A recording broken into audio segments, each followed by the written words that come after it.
दोस्तों नमस्कार, मैं रविंद्र यादव न्यूट्रिशनिस्ट एक बार फिर से हमारे YouTube channel the healthy era में आपका स्वागत है। हम आज आपको वसा के बारे में बताएंगे। वसा को हम अंग्रेजी में फैट कहते हैं, इसे लिपिड के नाम से भी जानते हैं। आइए देखते हैं कि हम वसा या लिपिड के क्या कार्य हैं। वसा ऊर्जा का सघन स्रोत है, यह ऊर्जा का संग्रहण करता है। वसा ग्लिसरॉल प्लस फैटी एसिड बराबर ऊर्जा। वसा जो है ग्लिसरॉल और फैटी एसिड में टूटता है तो फिर हमें ऊर्जा प्राप्त होती है। 1 ग्राम वसा से 9.1 किलो कैलोरी ऊर्जा प्राप्त होती है और शरीर को हमें 20 से 30 ग्राम ऊर्जा इससे प्राप्त होती है। 1 ग्राम कार्बोहाइड्रेट से 1.4 किलो कैलोरी ऊर्जा प्राप्त होती है और शरीर को लगभग 55 से 60% ऊर्जा कार्बोहाइड्रेट से हमें मिलती है। तीसरा है प्रोटीन पाउडर। प्रोटीन से 1 ग्राम प्रोटीन से हमें 4.2 किलो कैलोरी ऊर्जा प्राप्त होती है। प्रोटीन से हमें 10 से 15% ऊर्जा प्राप्त करते हैं हम शरीर से।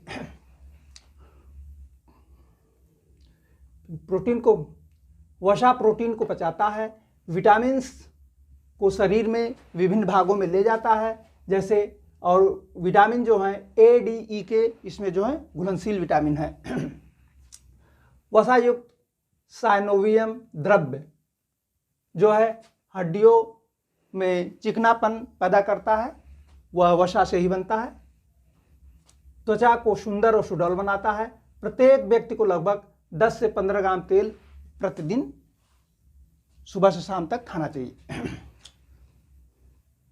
ऊर्जा को शरीर से बाहर नहीं जाने देता है। वसा चोट से अंगों को बचाता है, भोजन में स्वाद उत्पन्न करता है।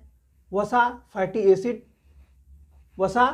एसिड अर्थात ओमेगा 3, ओमेगा 6, ओमेगा 9 इससे प्राप्त होता है, जो त्वचा, बालों, आँखों, कोशिकाओं और तापमान के लिए काम करता है। अब देखते हैं फैट की कमी से क्या क्या होता है।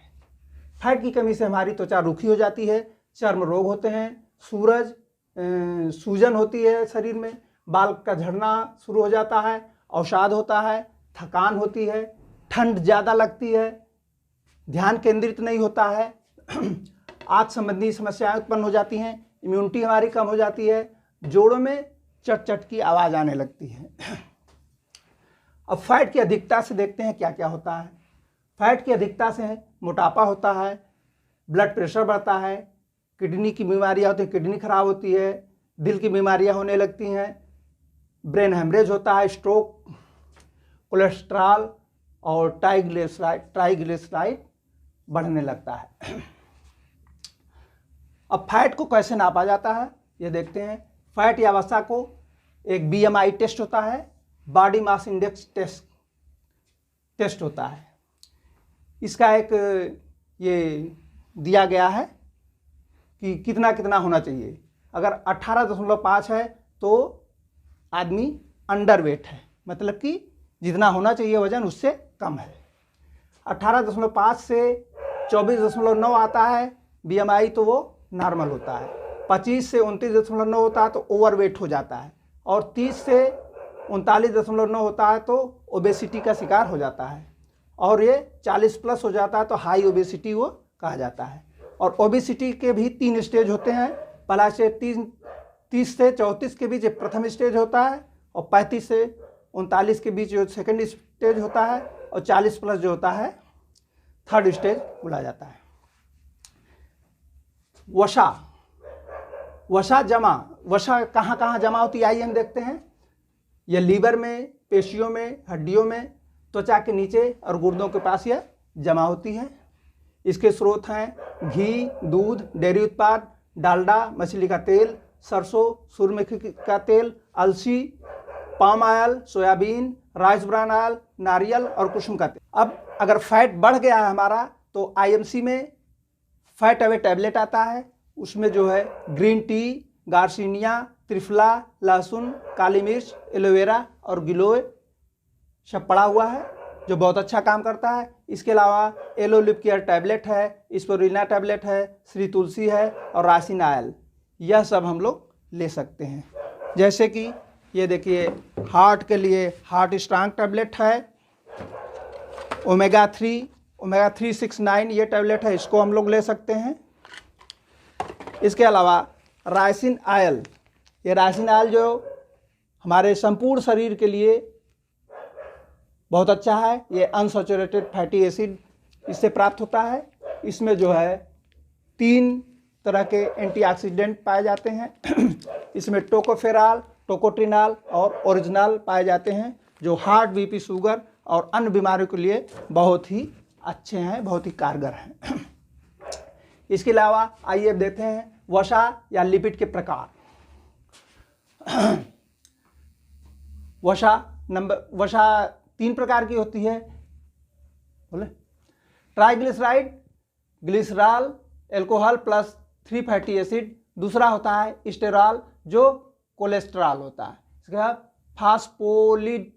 फास्फोलिपिड जो होता है सेल मेम्ब्रेन में होता है। अब ग्लिसरॉल हम देखते हैं ये आँखों को नम करने के लिए होता है।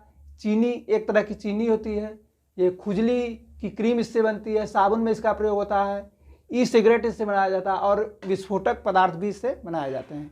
फैटी एसिड कार्बन के 5 अणु से कम, अगर कार्बन के अणु 5 से कम होते हैं तो यह इसका पाचन जल्दी होता है, इसका लघु श्रृंखला इसे कही जाती है। जैसे कि ब्यूटरिक एसिड, इसमें जो है कार्बन के 4 अणु हैं जो सैचुरेटेड संतृप्त वसा है। सिंगल बॉन्ड इसमें होता है, अणु बढ़ेंगे तो पाचन कठिन हो जाएगी, और जैसे कि कार्बन के 18 अणु हो जाए तो पचना भोजन कठिन हो जाता है। इसके बाद डबल बॉन्ड अगर होता है या ट्रिपल बॉन्ड होता है तो वह आसानी से टूट जाता है और पचने में आसान होता है। इसके बाद देखते हैं फैटी एसिड या वसी अम्ल, ये संतृप्त और असंतृप्त होते हैं। संतृप्त सफा होता है, सैचुरेटेड फैटी एसिड, जैसे घी, पाम, नारियल, वनस्पति घी, जो कि 20 डिग्री सेंटीग्रेड पे जम जाते हैं। इसके अलावा अनसैचुरेटेड फैटी एसिड ये पूफा और मुफा होते हैं। पूफा पॉली अनसैचुरेटेड फैटी एसिड और mono unsaturated fatty acid. Poly unsaturated fatty acid में ओमेगा 3, ओमेगा 6, ओमेगा 9 पाए जाते हैं। ओमेगा 3 मस्तिष्क के लिए बहुत ही आवश्यक है, मस्तिष्क के विकास के लिए, बच्चों के मस्तिष्क के विकास के लिए आवश्यक है। ओमेगा 3, ओमेगा 6 जो है हाई हार्ट के लिए, कोलेस्ट्रॉल के लिए बहुत अच्छा है। यह जो पाया जाता है सूरजमुखी में, सोयाबीन में, सनफ्लावर में और कॉर्न तेल में पाया जाता है। इसके अलावा मूफा मोनो अनसैचुरेटेड फैटी एसिड जो है जैतून के तेल में, कैनोला के तेल में, सरसों में, राइस ब्रान ऑयल में पाया जाता है। लेकिन सरसों के तेल में यूरेसिक एसिड 50% पाया जाता है, जिसको एक्सटर्नल यूज करना चाहिए, बाहरी प्रयोग करना चाहिए, खाने में प्रयोग नहीं करना चाहिए। इसके अलावा आइए देखते हैं rice bran oil. Rice bran oil में 3 प्रकार के एंटीऑक्सीडेंट पाए जाते हैं, टोकोफेरॉल, टोकोट्रिनॉल और ओरिजिनल, जो एंटीऑक्सीडेंट है जो रोगों से लड़ने की रोग प्रतिरोधक क्षमता को बढ़ाते हैं। इसके बाद देखते हैं ट्रांस फैट। ट्रांस फैट जो होता है हाई सैचुरेटेड फैट होता है, जो कि इसको तो कतई नहीं खाना चाहिए। ये जैसे डालडा जैसे वनस्पति तेल होता है, उसका हाइड्रोजनीकरण किया जाता है निकल की उपस्थिति में, वह जो है जम जाता है निकल की उपस्थिति में, और बार बार गर्म जो तेल किया जाता है वो भी ट्रांस फैट हो जाता है। इसलिए हमें समोसा, घाटी, पिज्ज़ा, बर्गर ये सब चीज़ें नहीं खानी चाहिए। धन्यवाद। आगे वीडियो बनता रहेगा। लाइक करें, सब्सक्राइब करें, शेयर करें। नमस्कार, धन्यवाद।